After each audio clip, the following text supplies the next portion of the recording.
Very good evening everyone, कैसे हैं आप सभी लोग? Please do join everyone. Today is very important topic for UGC net in management commerce and economics. I have been completed most of the topic related with the public finance. There are only very few topic which is being left. और international के भी maximum topics हो चुके हैं, उसमें foreign exchange market रह गया था. That is the only reason I have picked it out the foreign exchange market topic. तो प्लीज डू ज्वाइन एवरीवन, तो सेशन को स्टार्ट किया जा सके.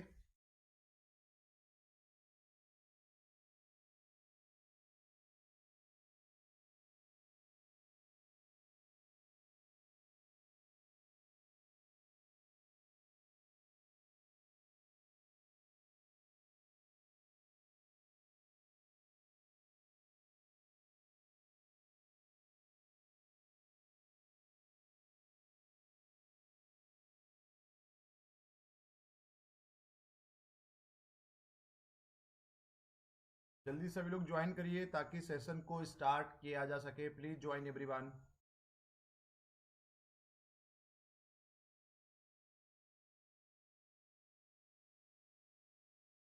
Very important topic. At least 2-3 questions will be come from this topic for all three streams. ना केवल economics की बात नहीं कर रहा, even management, commerce and economics, in all three streams this is very important topic for everyone. तो please do join everyone. जल्दी सब लोग स्टार्ट करिए ताकि सेशन को स्टार्ट किया जा सके. Please join everyone.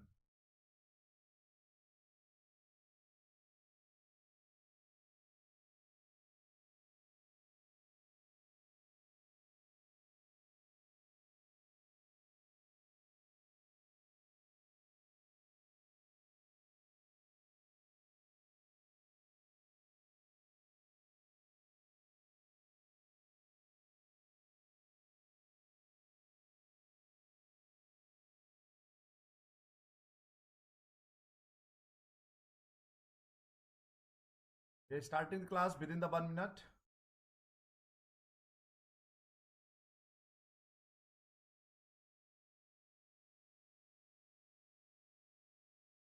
So once again, good evening everyone. Today we are starting a topic that is all about the foreign exchange market. We have been already completed the international business topic except the foreign exchange. So today we'll try to complete the whole foreign exchange market.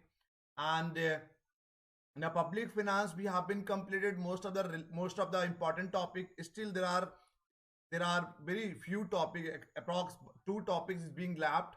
So probably by the next week we will be able to complete there are 2 units of UGC net in economics, unit number public finance and international economics. After that we will be starting the Indian economy or growth and development depending on your request. और management commerce का batch 8 बजे regular चल रहा है, उसमें हम लोगों ने स्टार्ट किया है, उसमें आईबी हो चुका है और 8 बजे ह्यूमन रिसोर्सेज मैनेजमेंट स्टार्ट किया है. तो today's topic for presentation that is called foreign exchange market. So what is all about the foreign exchange market? जैसे कि नॉर्मली हम लोग बात करेंगे फॉरेन एक्सचेंज मार्केट को हम शॉर्ट फॉर्म में पूरे अगले नेक्स्ट 45 मिनट 40 मिनट जितने भी लेक्चर होगा we will use as an abbreviation that is called forex. तो what is all about the forex? जैसे कि हम लोग को पता है कि whenever we are doing any international businesses and if we are moving from one country to the other respective country, then what we are requiring certain foreign exchange. Without the foreign exchange we will not be able to do any trade in our respective country. So आज के time में या कभी भी whenever we are making any transactions with the US or Japan or China, then what we are requiring, we have to be convert our respective currency with their respective currency. ठीक है, उसी को बोलते हैं फॉरेन एक्सचेंज.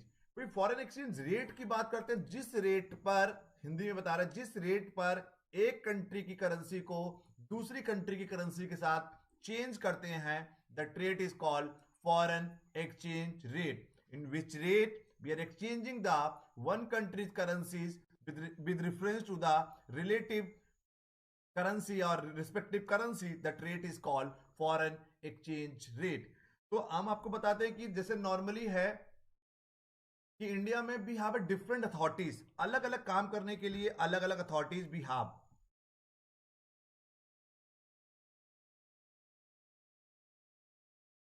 ठीक है, तो in India भी जैसे कि आपको पता है कि for the stock market we have a Security Exchange Board of India, that is called SEBI, BSE and NSE. For bankings, we have a RBI. For small scale industries, we have a SIDBI. For agriculture and rural development, we have a NABARD. So और ऐसे ही export import के लिए भी have Exim bank. So we have a different markets are available in the market. So we have a different regulatory authority which is actually managing the entire economic system of the country. And in the same time, we have a foreign exchange market. So sometimes UGC might ask the questions, who is the regulator of foreign exchange market? So in India, central bank of the country. Who is the central bank of the country? That is called Reserve Bank of India. So RBI is the regulator of foreign exchange market. After this lecture, you will be able to understand what is all about the foreign exchange market, how the foreign exchange market has traded, what is the direct trade, what is the cross rate, what is the dollarization, what is the fixed exchange rate, and what is the flexible exchange rate. It is going to be very interesting topic today, and you are going to get certain very new things. तो सबसे पहले हम लोग बात करते हैं कि foreign exchange market. तो फॉरेन एक्सचेंज मार्केट कैसे काम करती है भी. नॉर्मली दो टाइप की मार्केट होती है इसमें. एक स्पॉट मार्केट होता है, दूसरा फॉरवर्ड मार्केट होता है. Spot market and forward market. So what is this meaning of spot market? Buying and selling the securities against the buying and selling the securities against the payment. मतलब कि same day delivery होता है इसमें. इसको बोलते हैं हम लोग स्पॉट मार्केट, जैसे नगद मार्केट. जैसे हम लोग मार्केट में दुकान में सामान लेने जाते हैं, एक हाथ से पैसा दिया, एक हाथ से आपको प्रोडक्ट की डिलीवरी हुआ.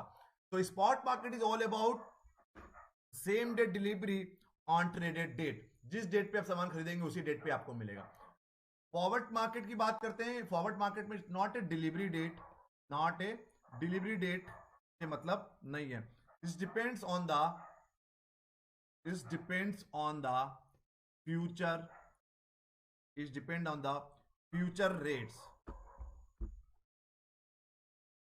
And forwards markets are depending on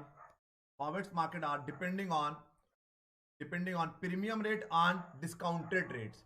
So buying and selling the securities and buying and selling the currency against the payment, that is called spot market. तो मतलब आज ही आप करेंसी खरीद रहे हो, आज ही आपको पेमेंट करना है किसी चीज का. तो same day whatever the prevailing rate of the respective currency, that much amount you have to be paid.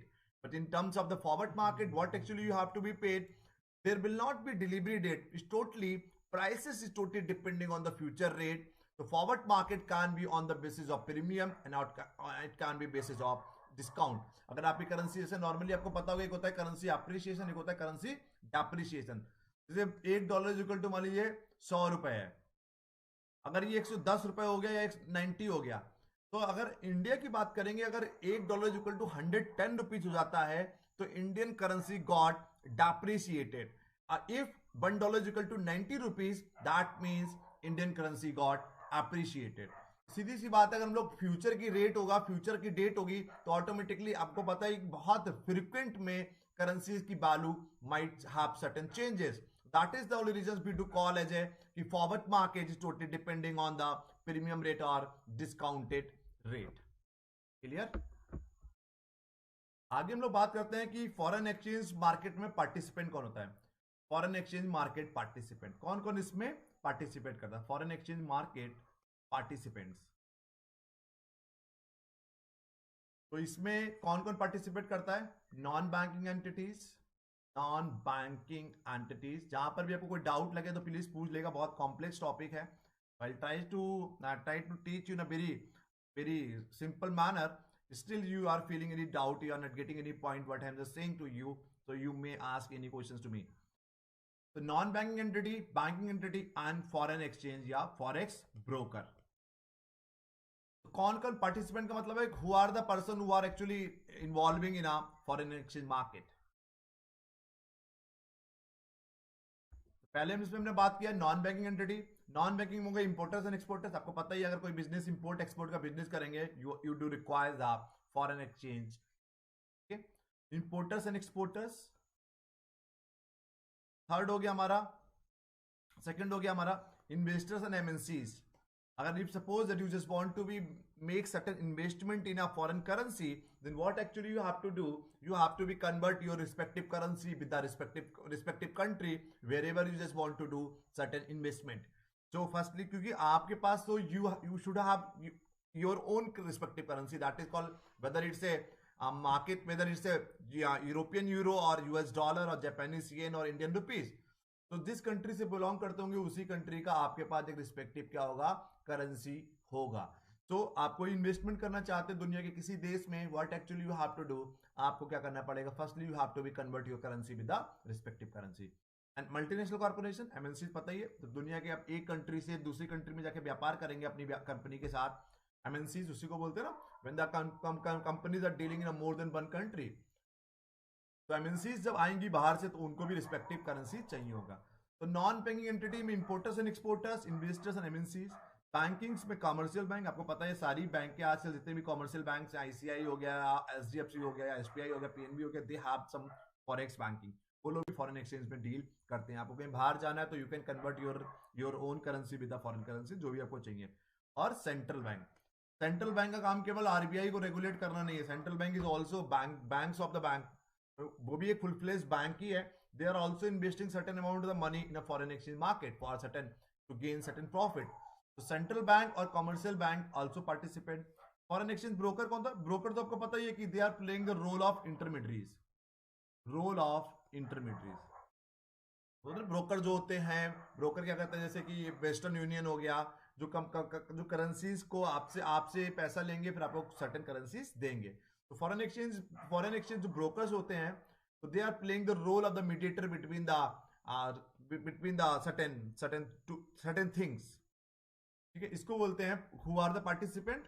तो बैंकिंग, अपना non banking entities I have been told you, banking और foreign exchange broker.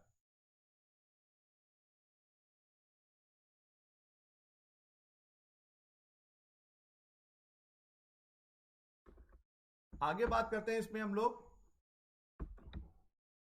The concept of exchange rate. The concept of exchange rate, exchange rate का concept क्या होता है, the concept of exchange rate. तो way of the quoting rate दो type के होते हैं, कैसे हम लोग कोट करते हैं rate, way of quoting rate. तो इसमें होता है एक डायरेक्ट कोट होता है, डायरेक्ट कोट. विशाखा मैम, यूज अनामिका, सौम्या, सीमा मैम, आप कोई डाउट हो तो प्लीज पूछ जरूर लीजिएगा. इनडायरेक्ट कोट, एक होता है डायरेक्ट कोट, एक होता है इनडायरेक्ट कोट. सिंपल सी बात, अगर $1 इज इक्वल टू 100 रुपए की बात कर रहे हैं, that is called direct coat.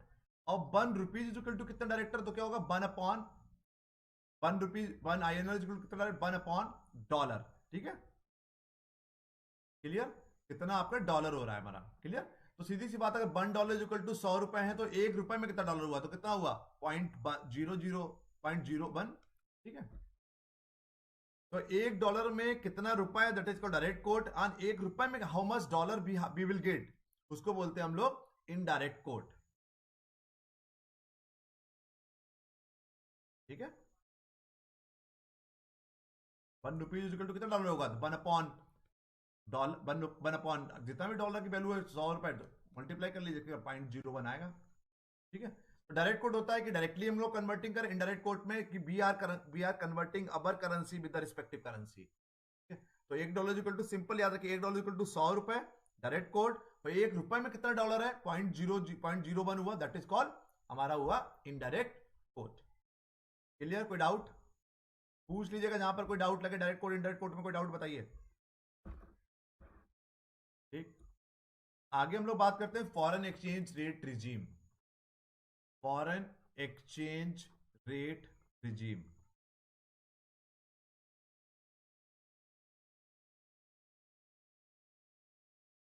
इसका मतलब क्या, इसका मतलब है कि डिटरमाइनिंग द कम, जो आज जो $1 इक्वल टू 72-73 रुपीज चल रहा है, do you have ever thought कि $1 इक्वल टू 75 रुपए क्यों है, ₹1 इक्वल टू $75 क्यों नहीं है.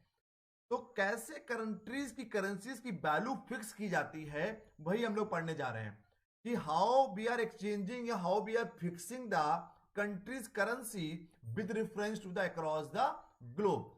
तो फॉरेन एक्सचेंज रेट रिजीम में दो टाइप का होता है, एक होता है fix exchange rate regime, fix exchange rate regime, and other way that is called flexible exchange rate regime. So in a fixed we have a further three parts, and flexible we have a two parts. So in a flexible we have a free float, अभी सब बताएंगे आपको क्या होता है ये, unmanaged and managed float. In a fixed में further we have currency board system. Currency board system is a one part. Another is a target zone arrangement, अभी पूरा लिखेंगे साफ साफ, target zone arrangement. And third is currency basket or currency pegging. Currency pegging, currency basket. So a fixed exchange rate further divided in a three parts. So there are three ways to do fixed exchange rate regime. First is a currency board system, other is a target zone arrangement, third is a currency basket or currency pegging. In a further we will talk about the flexible exchange rate system. So we have two options to fix the currencies as per the flexible exchange rate system. First is free float, other is a managed float. तो अगर बात करेंगे what is all about the foreign exchange rate regime, determining the exchange rate in the given periodic time, in a given period of time, depending of the government involvement in a foreign market. How actually we are fixing the country's currencies with reference to the foreign currencies with the involvement of the government, that is called foreign exchange rate regime. किस तरीके से एक देश की currency को दूसरी country की currency के साथ वैल्यू को फिक्स करते हैं, उसको फॉरेन एक्सचेंज रेट रिजीम कहा जाता है. तो इसके मेरे पास दो ऑप्शन है, एक हो गया हमारा फिक्स एक्सचेंज रेट रिजीम, दूसरा हो गया flexible exchange rate regime. In a fixed we have a currency board system and we have what we call, हमने आपको बताया टारगेट जोन अरेंजमेंट, दूसरा हमने बताया, तीसरा बताया currency basket and currency paging. कोई डाउट तो पूछ लीजिएगा. और हमने आपको मैनेज फ्लोट में उसमें बताया, फ्लेक्सिबल एक्सचेंज रेट रिजीम में बताया we have been free float and other side is that is called manage float. तो we are starting with the, पहले हम लोग बात करेंगे फिक्स में, बात करेंगे करेंसी. सबसे टिपिकल जो है, थोड़ा कंफ्यूजिंग है, वो यही है currency board system. What do mean by the currency board system? How the currency board system plays a vital role, how the currency board system plays the role to fixing the value of your respective currency with reference to the foreign currency. So what is the role and how actually they do work, किस तरीके से ये काम करते हैं. ठीक है, इसमें क्या होता है कि under this system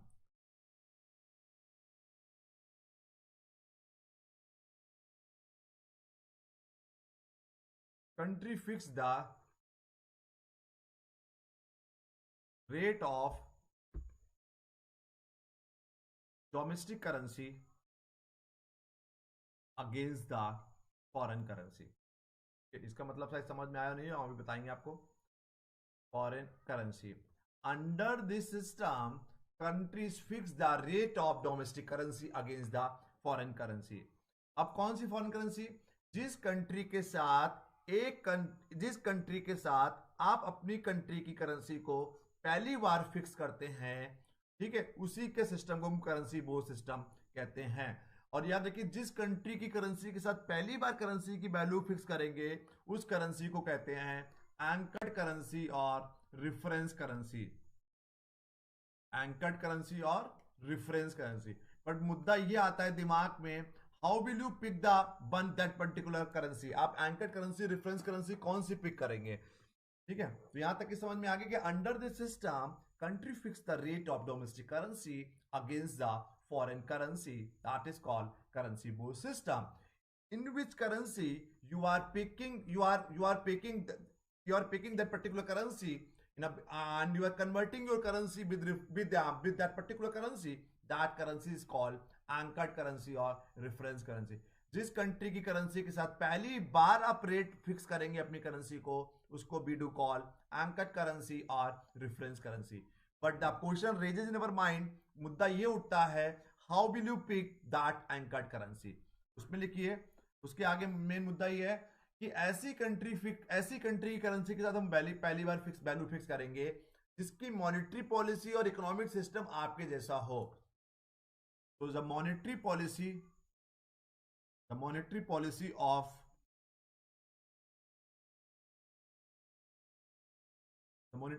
of country in line with monetary policy of reference currency. सीधी सी बात, हम ऐसी करेंसी को ही अपना बेस मानेंगे जिसकी इकोनॉमी आपकी जैसी हो, मॉनेटरी पॉलिसी आपकी जैसी। जैसे अगर साल में, जैसे भारत भी साल में 4 बार मॉनेटरी पॉलिसी को रिव्यू कर रहा है। Not even the US, most of the developed and developing nations, they are doing the same. they are reviewing their monetary policy 4 times in a year or 3 times in a year. So whatever the similarities we have between the currencies, we'll try to target those country, and we will picking those countries currencies, and accordingly we are converting our country's currency with respect to the foreign currency. The monetary policy of country in line with the monetary policy of reference country. इसके अलावा ये भी आपको ensure करना है, also we have to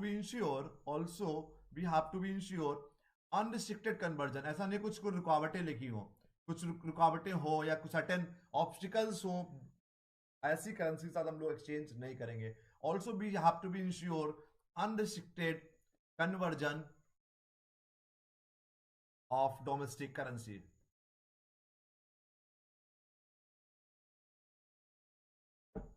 into the anchor currency. So monetary policy of country in line with the monetary policy of reference country, and also ensure unrestricted conversion of domestic currency into the anchored currency. Clear? कोई पूछता है कि anchored currency और reference currency क्या होता है? अब देखिए यहाँ पर कोई डाउट तो प्लीज पूछ लीजिए, नहीं तो आगे समझ में नहीं आएगा। एंकर्ड करेंसी और रेफरेंस करेंसी किसको कहते हैं? मुद्दा समझिए, जिस कंट्री की करेंसी के साथ अपनी करेंसी की वैल्यू को you are fixing in a very first time, उस कंट्री की करेंसी को हम लोग क्या कहते हैं? हम लोग क्या बोलेंगे? Being in India, that is called anchored currency और रेफरेंस करेंसी। बट उस करेंसी को हम पिक कैसे करेंगे? किसके साथ अपनी करेंसी की पहली बार वैल्यू फिक्स करना है? On the basis of the monetary policy, on the basis of the economic system of the country. तो बेसिक इकोनॉमिक फिनोमिना है, there should have certain similarity in economy, on the basis of those characteristics of the economy we are going to pick those respective countries currency. ठीक है, इसको बोलते हैं currency board system. कोई doubt है तो बताइए। अगला हो गया target zone arrangement. Target zone arrangement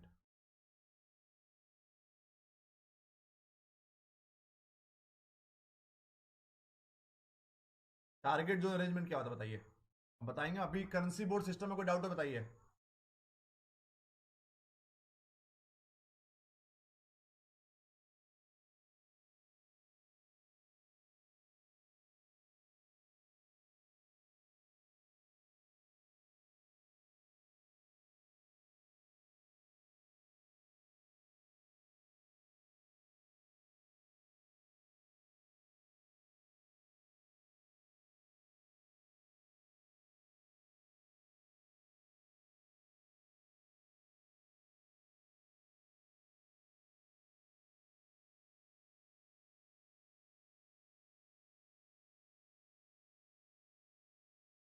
Vishakha ma'am आप, सौम्या, अनामिका, सीमा मैम आप, जिसको कोई डाउट है प्लीज बताइए।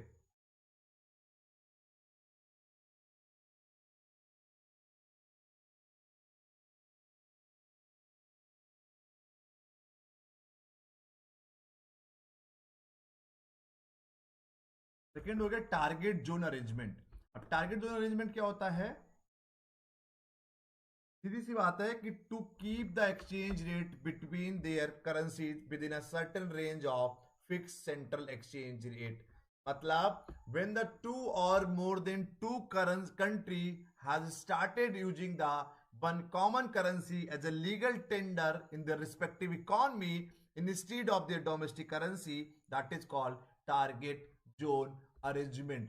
जब दो या दो से ज्यादा देश आपस में मिलकर एक कॉमन करेंसी को फॉर्मुलेट करते हैं and they have started using that common currency as a legal tender in the respective economy, that is called target zone arrangement. इसका एग्जांपल है यूरोपियन मॉनेटरी सिस्टम।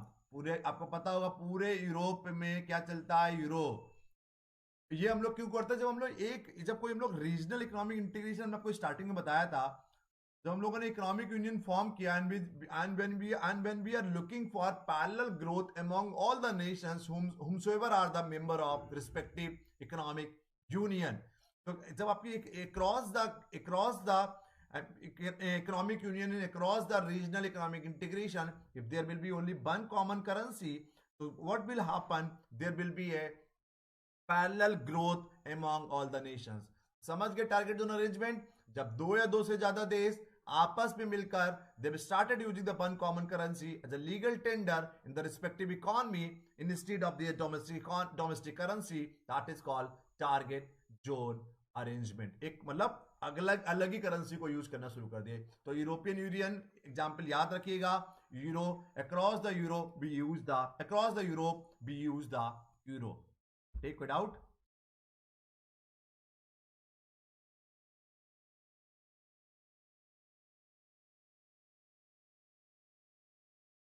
Without.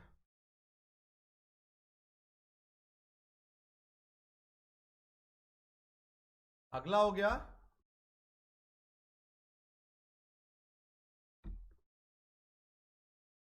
गया करेंसी बास्केट और currency pegging. Currency basket और currency pegging. What is this meaning of currency basket and currency pegging? This is currency basket and currency pegging का मतलब है, जब ये थोड़ा अलग है, इसमें क्या होता है, जब कुछ देश की करेंसी आपस में मिलकर एक नया करेंसी बना लेती हैं, उसको बोलते हैं करेंसी बास्केट। जैसे कि एसडीआर हमने आपको पढ़ाया था इंटरनेशनल मॉनेटरी फंड के दौरान, स्पेशल ड्राइंग राइट्स। एसडीआर क्या होता है, स्पेशल ड्राइंग राइट्स। इसमें मुद्दा क्या है बच्चा कि एसडीआर क्या है आपको पता, दुनिया की 5 यूएस डॉलर और जापानीज येन और ब्रिटिश पाउंड, यूरोपियन यूरो, ठीक है, और चाइना में 2 करेंसी चलती, चाइनीज युआन और रेनेबी। तो इन पांचों देशों से 5 करेंसी की मिलकर एक नया करेंसी जब बना लेते हैं, उसमें देखिए जब सारे के सारे देश मिलकर एक करेंसी यूज करना स्टार्ट कर देते हैं। यहां पर क्या होता है कि जब 2 4 5 देश आपस में अपनी करेंसीज को क्लब करके एक नया करेंसी बनाते हैं, उसको बोलते हैं करेंसी बास्केट और करेंसी पैगिंग। क्लियर है ना? विदाउट, सरल ही है, इसमें कोई दिक्कत की बात नहीं है। ये होता है क्या, फिक्स। अब बात करते हैं फ्लेक्सिबल। फ्लेक्सिबल में हमारा है पहला फ्री फ्लोट। फ्री फ्लोट क्या होता है, हमने बताया था आपको। फ्री फ्लोट मतलब मार्केट के बेसिस पे, market forces of demand and supply. जिन करेंसी की मार्केट में डिमांड ज्यादा होगी, those currency will be appreciated and remaining currencies will be got up depreciated. तो market forces of demand and supply, ठीक है, फ्री फ्लोट में होता है। और there is no intervention of government और central bank of the country. तो free float में totally depending on the market forces of demand and supply. जिन करेंसीज की मार्केट में there is a huge demand, those currency will be get depreciated and remaining currency will be got depreciated and there is a no intervention of the government and central bank, ठीक है। अगला बात करते हैं manage float. What is this meaning of manage float? यहां पर भी market forces of demand and supply होती है, बट अकेजनली, याद रखिएगा, occasionally intervention of government and central bank. Government की बात करेंगे, सेंट्रल बैंक की बात नहीं करेंगे। तो कभी कभार मैनेज फ्लोट में सरकार उसमें इंटरवेंशन करती है। जैसे कि आपने सुना होगा कॉन्सेप्ट डीवैल्यूएशन। जैसे आपको पता है कि depreciation and devaluation both are the same thing. दोनों में करेंसी क्या होती है, got depreciated. The thing is that depreciation होता है वो मार्केट फोर्सेस की वजह से होता है, but in a same time when the government deliberately decrease the value of their respective currency, that is called devaluation in the nature. तो devaluation and depreciation please do clear, दिमाग clear रखिएगा कि depreciation और devaluation दोनों चीजें same है, but devaluation when the government deliberately decrease the value of the respective currency, that is called devaluation. And when the due to the market forces if your currency got depreciated, that is called depreciation। बताइए। तो ये हो गया free float, ये हो गया manage float. हमने उधर फिक्स में आपको currency board system, target general arrangement and currency basket और करेंसी पैकिंग पूरा बता दिया।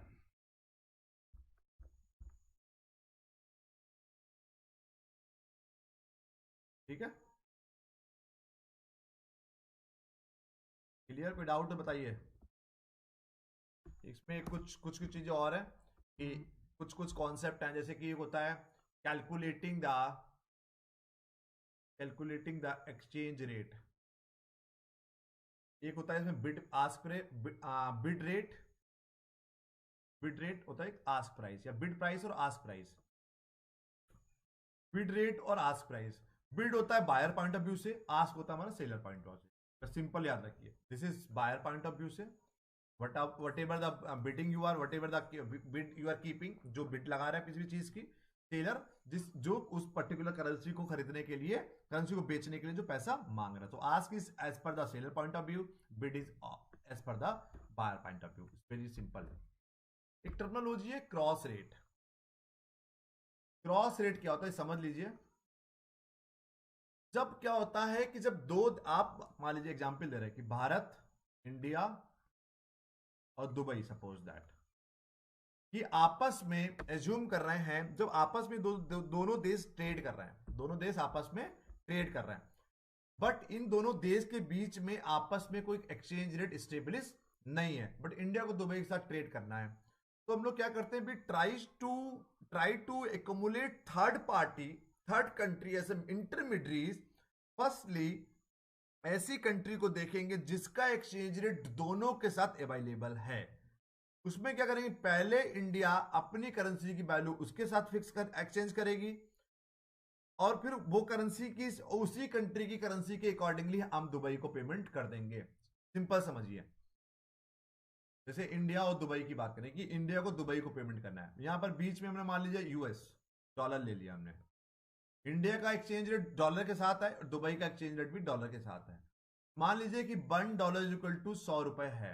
अगर $1 हम लोग खरीदते हैं तो हमको 100 रुपए देना पड़ता है। और एक दुबई में क्या चलता है, दिरहम। एक दिरहम इज इक्वल टू मान लीजिए 5, सॉरी, एक dollar is equal to 5 dirham है। मतलब $1 इज इक्वल टू 100 रुपए और एक dirham is equal to 5, $1 equal to 5 dirham है। तो आपको अब नॉर्मली निकाल लेंगे, इसके मतलब अगर आप बात करेंगे तो एक एक दिरहम इज इक्वल टू कितना हो गया, एक दिरहम इज इक्वल टू कितना हो गया, 100/5, दैट इज कॉल्ड 20। तो इसके मतलब कि एक दिरहम इज इक्वल टू कितना है, 20 INR। 20 INR मतलब अगर भारत को 100 दिरहम का पेमेंट करना है, उसको, किसको, दुबई को, तो 100 इंटू 2,000 रुपए की जरूरत पड़ेगी। तो क्रॉस रेट क्या होता है, जब when the exchange rate are not available within the two respective currency, then what actually we do, we tries to accumulate the one country जिसका exchange rate and in which the exchange rate are available with the two respective currency, दोनों respective currency साथ available exchange rate available है। पहले उसमें हम लोग क्या करेंगे, अपनी कंट्री की करेंसी का एक्सचेंज रेट उसके साथ देखेंगे, फिर उसके अकॉर्डिंगली उसको हम पेमेंट कर देंगे। समझ गए? $1 इक्वल टू 100 रुपए, $1 इक्वल टू 5 दिरहम। इसके मतलब दिरहम भारत से बड़ा, दिरहम इंडियन करेंसी से बड़ा हो गया ना। जहां $1 में 100 रुपए मिल रहे हैं भाई, $1 में दिरहम मिल रहे हैं 5, 5/20 या 100/5 दो गया 20। तो एक दिरहम इज इक्वल टू 20 रुपया होगा। इंडियन करेंसी छोटी है दिरहम से, तो आप उसी के अकॉर्डिंगली आप पेमेंट कर देंगे। 100 का पेमेंट करना है, 200 पेमेंट करना है, 300 पेमेंट करना है। इसको बोलते हैं हम लोग cross rate. Without,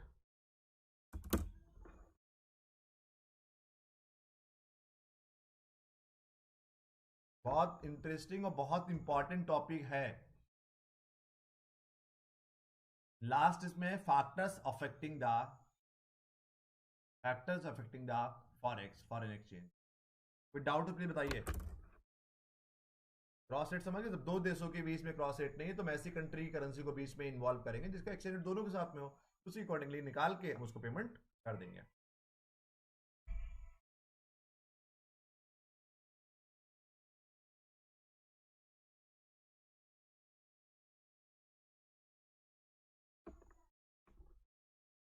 Anyone is having any doubt, please do tell me.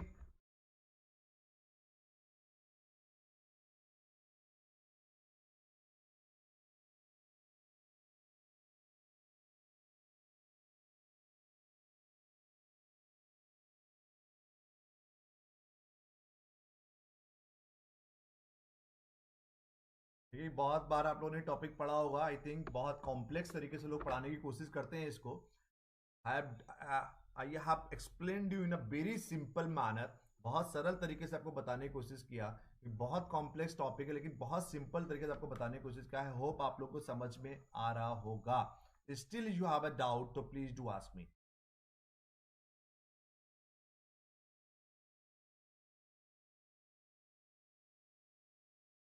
अब बात करते हैं कि फैक्टर्स. विशाखा मैम, आप, सीमा, एनीवन प्लीज सब लोग बताइए कोई डाउट हो तो. सौम्या, अंजलि, प्रियंका. अब है factors affecting the foreign exchange rate. तो पहले इसमें 4 फैक्टर्स होते हैं. Relative market price, relative market price, relative income levels, interest rate,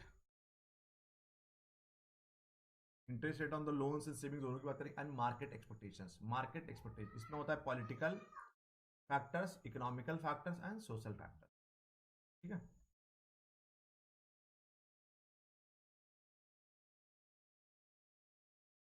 free float होता है, फ्री फ्लोट होता है सौम्या, कि जहां पे पूरा पूरा जो करेंसी की वैल्यू होती है मार्केट फोर्सेस की वजह से होती है. अगर मार्केट में डिमांड आपकी करेंसी की ज्यादा होगी तो आपकी करेंसी की वैल्यू ज्यादा रहेगी, और मार्केट में आपकी करेंसी की वैल्यू डिमांड नहीं है तो करेंसी आपकी क्या रहेगी, डेप्रिशिएट रहेगी. बस यही है. और सरकार का कोई इंटरवेंशन नहीं होता, सरकार इसमें कोई भी इन्वॉल्वमेंट नहीं करता. अब बात करते हैं कि factors affecting the foreign exchange. पहला बोला रिलेटिव मार्केट प्राइस. सीधी सी बात है, जब आपके देश में इन्फ्लेशन रेट बहुत ज्यादा होता है, सिंपल समझिए, why we do prefer the Chinese goods over on the Indian goods? Because Chinese goods are the cheaper rate as compare to the Indian products. That is the only reason we are preferring the Chinese goods. अब सीधी सी बात है, जब आपके देश में inflation rate बहुत ज्यादा होगा, relative market price is more than the in a respective country, then what actually we have to do? We have to go for the importing of the certain goods from the across the globe. अब जब आप import कराएंगे तो उस पहले क्या करना पड़ेगा, आपको अपनी कंट्री की करेंसी को दुनिया की उस देश की करेंसी के साथ चेंज कराना पड़ेगा. उससे क्या होगा, आपकी करेंसी की मार्केट में डिमांड घटेगी, सामने वाले करेंसी की डिमांड बढ़ेगी. तो डिमांड बढ़ेगी उसकी, आपकी डिमांड घटेगी तो आपकी करेंसी क्या होगा, डेप्रिशिएट. समझ गए? Factors affecting the foreign exchange में रिलेटिव मार्केट प्राइस. और एक्चुअली में यही होता है. ठीक है, एक्चुअली में यही होता है. आपने देखा होगा एक्चुअली में यही होता है कि भारत की करेंसी क्यों डेप्रिशिएट रहती है चाइना से या सबसे, कि मैक्सिमम चीजें हम लोग, बहुत सारी चीजें हम लोग इंपोर्ट भी कराना पड़ता है, उसके चक्कर में विदेशी कंपनी की करेंसीज की मार्केट में डिमांड रहती है. ऐसे रिलेटिव इनकम लेवल, अगर peoples are more rich in your respective country, आज के टाइम में देखना अमीर और गरीब में what is the difference between the poor and rich, and what is the point of difference, how we are differentiating from the poor and how we are differentiating from the rich? Because we are differentiating on the basis of the commodities which we are consuming. Rich people are consuming the luxurious commodities, and the poor people are consuming the very normal goods. अगर समझिए, quite easy to understand, अगर आप बहुत ज्यादा luxurious goods you are importing from across the globe, then what will happen? आपकी currency market में depreciate होगा. यहां पर बात करते हैं interest rate on the savings. अगर इसमें क्या है, अगर आपके बैंक में, बैंकिंग सेक्टर्स में ब्याज की दरें ज्यादा होंगी तो दुनिया का सारा देश क्या करेगा, they will try to invest those fund in your respective economy. सीधी सी बात है, अगर अमेरिका का आदमी है, चाइना का आदमी है, जापान का आदमी, और लेसोतो तंजानिया की हम लोग बात करेंगे तो क्या होगा, तो because they have their own currency, firstly they have to be convert their currency in a respective Indian currency. उससे क्या होगा, इंडियन करेंसी की मार्केट में डिमांड बढ़ेगा, और डिमांड बढ़ने से क्या होगा, Indian currency got the appreciated. तो यहां पर भी करेंसी डेप्रिशिएट, यहां पर करेंसी अप्रिशिएट. मार्केट एक्सपेक्टेशन बात करते हैं, पॉलिटिकल फैक्टर्स आपको पता ही है, सरकारें आती हैं, सरकारें जाती हैं, पॉलिटिकल नया कोई गवर्नमेंट्स बनती है तो करेंसी में अप्रिशिएशन. भाई इकोनॉमिकल फैक्टर्स, इन्फ्लेशन और ग्रोथ और जीडीपी, इन सब की बात है. Social factor, change in fashion, change in consumption patterns. अगर चेंज इन फैशन होगा, if fashions are changing in a very rapidly manner, in a very frequent manner, and your domestic companies are not able to meet out those demands of your local people, then what actually we have to do? We have to go for importing those items from across the globe. As I've already been told you, if we are importing certain goods from across the globe, then what will happen? Your currency got depreciated. So market expectations may be are more concerned about the political factors. Political में there is a political instability and political intervention. Economical में GDP की बात करेंगे, GDP के data की बात करेंगे, national income की बात करेंगे, सोशल में change in fashion and change in consumption pattern. So this is all about today's lecture and I hope समझ में आया हो. और almost 25-26 lecture हो गए. I haven't taken any feedback from you people. So this is the time for giving the feedback. Still you are facing any doubt to understanding my lectures, यार कोई आपको कुछ और दिक्कत लगता है तो you can comment me. Whatever the doubt you have, please do ask me. And you just want certain suggestions, you just want give certain recommendations कि क्या what actually क्या करना चाहिए जिससे और improvement हो क्लास में, understanding और improve हो. I try to send the notes in every day. हमने पब्लिक फाइनेंस पढ़ाया पूरा दे दिया, IB का notes almost I have send to you. तो कोई डाउट हो and how you are liking my videos or not, and you can judge and you can rate. And thank you so much for joining. Anyone is having any doubt, please tell me.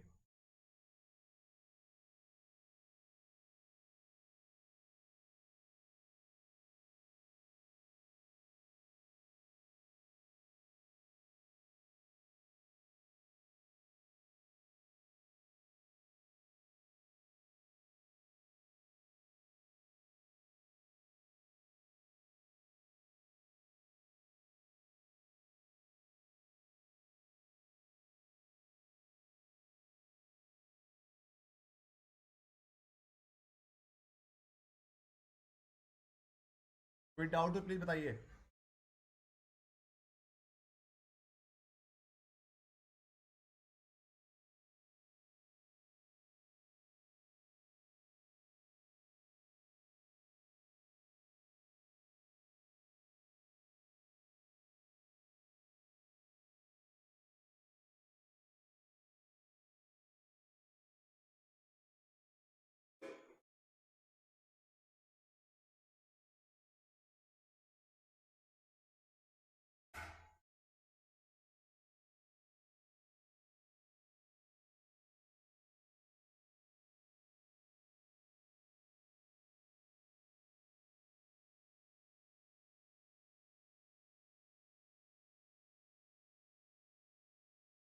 Please do respond me. Anyone is having a doubt.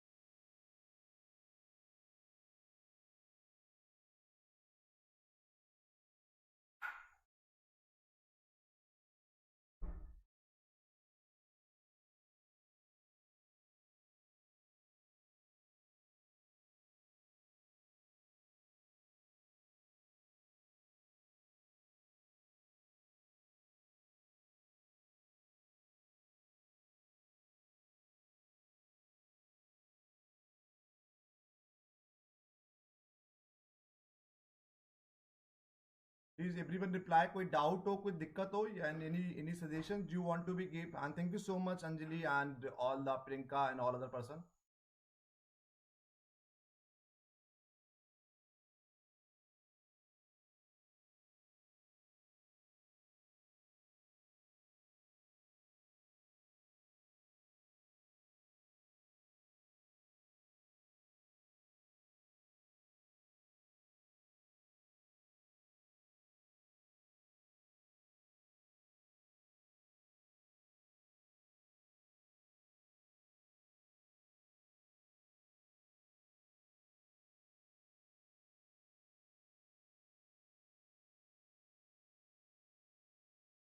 चलो कोई किसी को कोई doubt नहीं है.